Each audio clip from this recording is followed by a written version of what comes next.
Thank you so much, guys. Thanks for getting up this early to hear me talk. I'm super nervous, but I'm gonna work through it.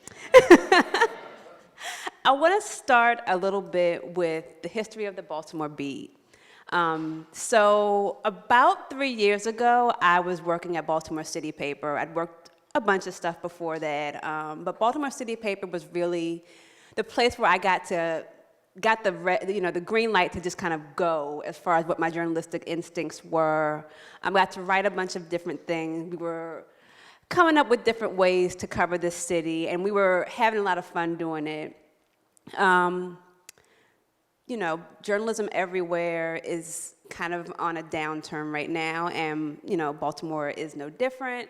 And so kind of what brought our work to a screeching halt was we were killed by another paper who I will not be petty enough to name right now. So that death was really heartbreaking for me and for my coworkers because, like I said, we really were putting a lot of work into changing the way that reporting was done in Baltimore. We really were thinking a lot about who was making the stories of Baltimore, who was taking the pictures of Baltimore. Devin Avon, who's here, was actually on the cover of City Paper. And we knew that it didn't reflect the 63% Black population that lives in the city. We had kind of just started trying to rectify this, started to bring justice to the people of this city and showing themselves in our media when we were ended. So we knew that it couldn't end. We knew our work couldn't end. We couldn't stop what we were doing, and we did what we had to do behind the scenes to kind of bring together a new thing. So out of the death of City Paper, Baltimore Beat was born. We launched in November of 2017, literally with a picture. It's so funny that Devin's sitting here. It was a picture shot by Devin for free, which is huge for a broke population like us, of Erica Bridgeford talking about, I think at this point, it was the second Baltimore ceasefire. That was such a proud moment for me because it really felt like we were doing immediately what we wanted to do. After that, we ran, opinion pieces by people who were not the normal voices that you would hear. We ran opinion pieces by people who, were disabled and couldn't get around the city the way that other people could. We ran opinions by Baltimore City school students after some of the shootings around the country. They were saying, it's great and important that you care about these other kind of suburban school shootings, but we live in Baltimore City, and we've been getting ignored for decades. So those were the things that were important to us. That was justice. Justice isn't me necessarily sitting down and going to a part of the city and telling this person's story, although that's part of it. Justice is also, though, me giving people the space to tell their own stories. I think that journalism traditionally kind of says, I take your story and I tell it for you because I'm trained for that, I'm smarter than that, and that's not the case at all. It's really important that the people who don't get a seat at the table get a seat at the table. Another part of justice for us that's super important is calling out people in positions of power. One of the things that I say about Baltimore Beat, because we are a nonprofit right now, is that if I was a different kind of person, I would be getting money, out the ears right now. But I do try to say things that are not necessarily okay with the status quo. There does need to be someone who says, well, why? Well, why does the mayor say this? Well, why does Marilyn Mosby do this? Well, why? Well, why? Well, why? That's part of justice. You guys pay these people salaries, and they have to answer to you. So right now, especially I feel like this week, the world feels very unjust. It feels like everything is crashing down. And the freaking rainforest is on fire. Like, how does that even happen? But for my part, what I can do is I can create the space that I've been given and practice justice in very practical ways. So one of the things I said earlier that city paper was not my first reporting job. I started reporting back in 2003 when I graduated from Towson University. If anybody else went to Towson. Woo! And one of the first things that I realized when I walked into my first newsroom is how white it was. Blindingly white. And that was here in Baltimore City, again. So at first I was just like, that's what it is. I have lots of friends who work other jobs and they're the only, chocolate chip in the cookie. And that's just how it is. But the older I've gotten and the more I've worked and the more stories I've been able to tell, the more I know how important it is that everybody is part of this storytelling process. So if you have a place and everybody has the same background, if everybody's looking at the world the same way, then there's so many important stories that are getting neglected. And in a place like Baltimore, we cannot afford to have those stories neglected. We have to have those stories told so that we can literally live. So we've always, at the Baltimore Beat, made diversity a priority. So one of the things, if you follow me on Twitter, that I kind of yell about, sometimes soberly, sometimes not so soberly, is passing the mic. That's so important. We can't do anything. It's great that you guys have all come here. I'm really honored that you guys have come here and listened to me, but I am a very imperfect person, and I'm not the one that we should be listening to all the time either. The more voices that we have getting out there, the more we can sort through and figure out what is the truth, what is the best way forward for us. The conversation might start with me, although there have been people doing this work way before me, but it certainly is not even in with me. To that end, I am passing the mic right now to 14-year-old Kanaya Woodson. Kanaya is from West Baltimore, and she wrote a poem that we ran a few weeks ago in Baltimore Beat. And I really want her to read her poem for us today, because I really think that it's important, especially in this moment.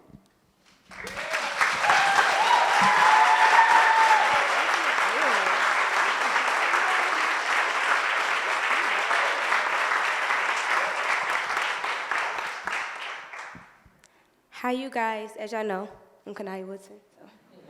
I'll be reading where I'm from. Sorry if anything I say make y'all offended. I am from guns, from laundry detergent and expression hair. I'm from the cement that I walk on, sandy colored, feel smooth. I am from the black-eyed Susan and foggy woods, whose story was so scary and good that I remembered it from 4 to 6 years ago. I'm from cookie dough ice cream and principal's honor roll, from Ashley and herself. I'm from loud mouths and know-it-alls, from period and no cap. I am from I will fear no evil, with God being my flashlight and weapon, and being wholly baptized with water and prayers. I'm from Denny's and pizza pleasers, hot wings with hot sauce and ginger ale. From my cousin getting shot, leaving her brother Jaden behind.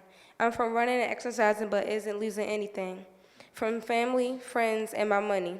From amazing and interesting dreams that I will never see again. I am from the Baltimore high school parties. That's me, that's me. I'm from a city that has a dead body in the streets every day. Rest in peace to my dear loved ones. I'm Kanaya Woodson to the government and public. I'm glizzy.naya on Instagram, where there's always news and drama. I'm from a country that has an old orange-white duck as president.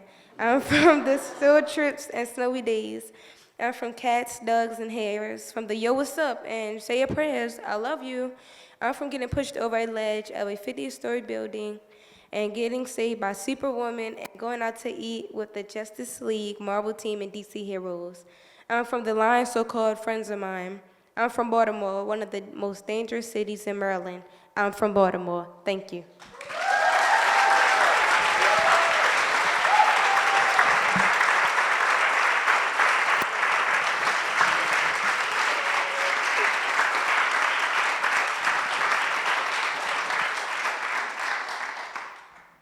So we ran Kanaya's poem, I want to say about a week after Donald Trump decided he needed to put Baltimore in his mouth and start talking about the city and talking about Elijah Cummings. And it felt like the takes were flying. Like everybody had something to say. There was some like promotional thing that happened, and the people that people were saying stuff and not all of it was important. So me and Brandon Soderberg, who's my partner in the beat, were like, should we write something? Do we need to have an answer for this? And I didn't want to contribute to the noise. And I feel like a lot of what I would have said was stuff that I already said. And then through our partnership with Patrice and with her group, Writers in Baltimore Schools, we got our hands on Kanaya's poem. And we were like, oh, okay. Well, Kanaya already said it. Like, what else cut through the noise of just the hatred, the crap, the lies of what was coming from the White House than somebody that's simply like, this is who I am, both the highest of like, what I believe in to like ginger ale and high wings. So thank you so much, Kanaya, for letting us run your poem, and thanks for reading it today. So for me, that is justice. That is disrupting the system. Somebody like Kanaya is like now, like you're working for us at some point. Like that's bringing up voices that we need to hear to drown out the voices that put us all in danger. So that's my talk.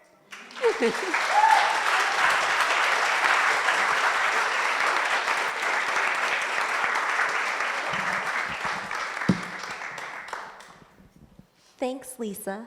Thank you for inviting me. Of Also, course. can I ask, are those pizzas on your? They are. They're pizza lightning bolts. That is amazing. Thank you. I like it. Thank you. So, I love your concept about passing the mic. I think it's really powerful, important. Respect so much. But I know when we were talking about this talk initially, you had mentioned that sometimes there are challenges when passing the mic. Can you talk about some of those challenges? Sure. So, one of the reasons why journalism looks the way it does is that certain people get to go to college, and then certain people have the means to work for free or very cheap. And then certain people know how to speak the right language to get hired by the people that are at these TV stations and newspapers and magazines.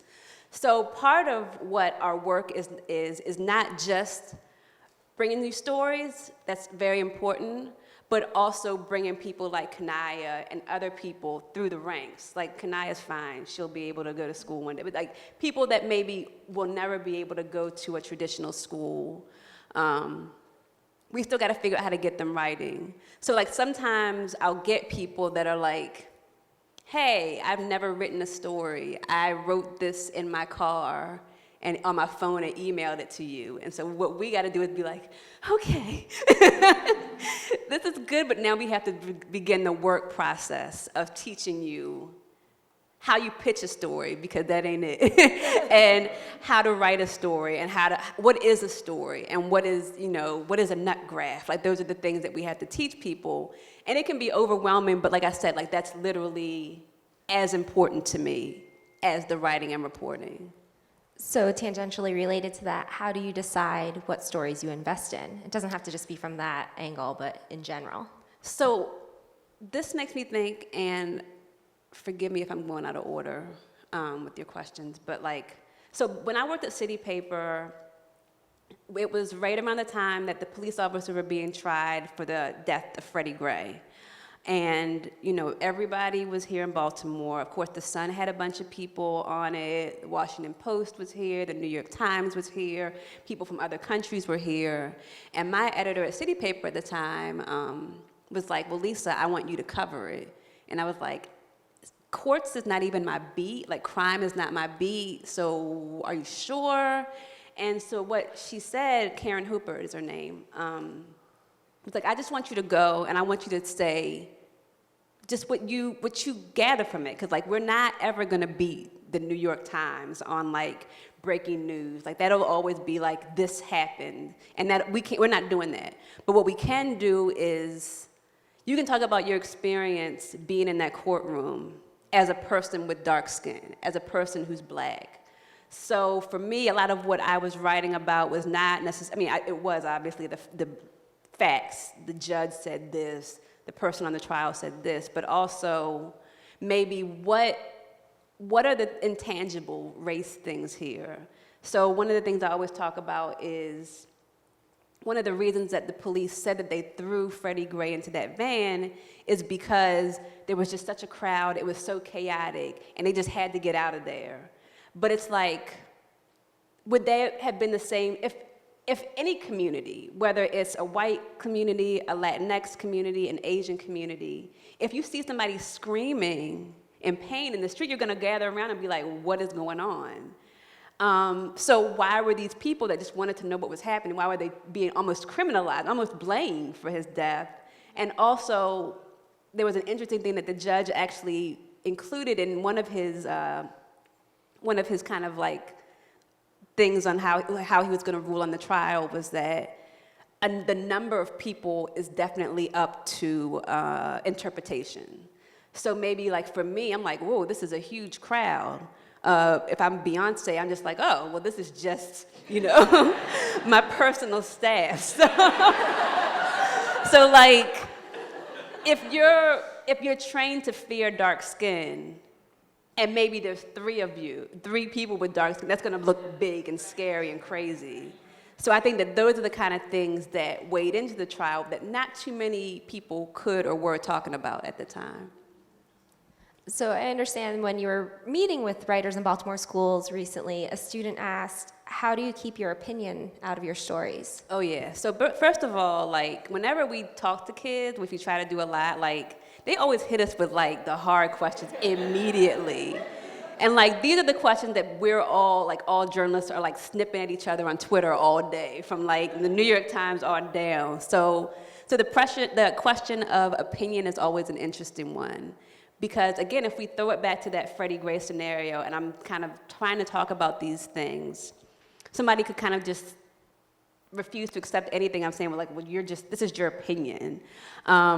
Basically, your opinion, everyone, every reporter, every writer, every creative brings themselves to the work that they're doing. So what journalism is filtering through that and seeing what is true. It could be my opinion that I'm wearing a white shirt, but actually that is true. It can be my opinion that, my shirt is ugly, I don't know. But then there's a conversation to be had if I'm a fashion magazine. So what we tend to do, Brandon and I, is that sometimes we'll just write. Sometimes things start off with something happening in Baltimore and us screaming about it at each other, sending angry texts. And that evolves into a story because maybe he's like, Lisa, just write it, write all your feelings, and then I'll write it out, send it to him, and he'll be like, no on this, or maybe you might want to think a little bit more, but this definitely. So there's a whole process in which you're kind of editing, but there's no way, unless you want like robots to, I think there's always like a joke on Twitter where it's like, I trained a bot to like scan, like every person, in the choices that even like more standard newsroom like The Sun does, in the choices of who they interview and who they don't, that is an opinion. That is an influence. So that's just what it is. I have more questions, but I'm wondering if you all have some questions. Anyone? Okay. So you grew up evangelical Christian. Whew. How do you think that has affected where you are now? I need therapy, y'all. Like, it's been hard. It's been so hard. So I was taught like creationism. I was taught that gay people were bad. I was taught that, so many things that are just hateful and kind of come into this terrible bubble right now in the world. That's how it started, back in the 90s and 80s with the churches that I was going to. And I don't know, it's hard. It's hard because it hurts so much. I know that a lot of that wasn't true, and a lot of the people that I grew up with are no longer my friends, either in real life or Facebook. But I think it's taught me a lot of compassion because I see how the words that can be said by people that I love in a way that maybe they don't see them being harmful, like I see that. I see how it's harmful, and I can see how really, like, one thing that I say is, like, the jokes that you make about a trans person or a gay person or black, like those, there's a direct line between them and those people living or dying. So I treat that very seriously, if that answers your question. It does. Does anyone else? Yeah. Okay, coming back to you. Hey. Lisa, I'm interested in any stories that you want to tell that you haven't told yet. Oh my goodness. Why you may not have told them.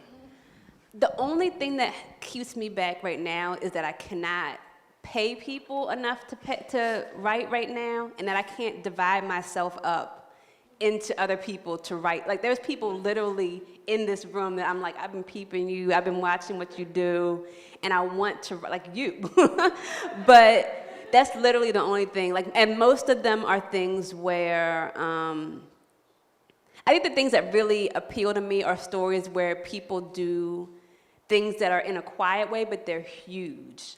And I'm trying to think of something. So a story that I've been working on right now, I guess I'm gonna like spoil it or whatever, I don't know, is a lady named Shay who does an Instagram called West Baltimore Ruins.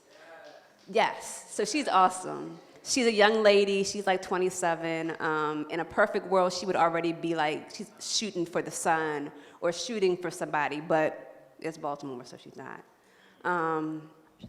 But she's from West Baltimore, and she takes these detailed, caring, loving pictures of abandoned houses in Baltimore City. And you think about situations where, like, right before former Mayor Catherine Pugh, like that whole Healthy Holly thing happened, one of her last big publicity events was her sitting in a excavator or whatever it was, gleefully getting ready to tear down this home. And it's like, these were people's lives.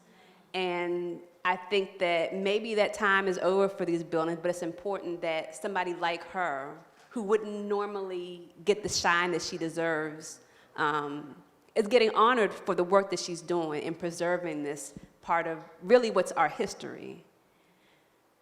So. Do we have other questions? Yeah. So I was wondering if you could talk about strategies that you use to get the stories to audiences that need to hear them. I mean, I oftentimes worry that sometimes we're preaching to the choir and not bringing the stories to the people where they could have the most impact. Sure. So one of the things that happened literally in the same building, we had a Beyonce karaoke event in July, and it was super fun from what I can remember.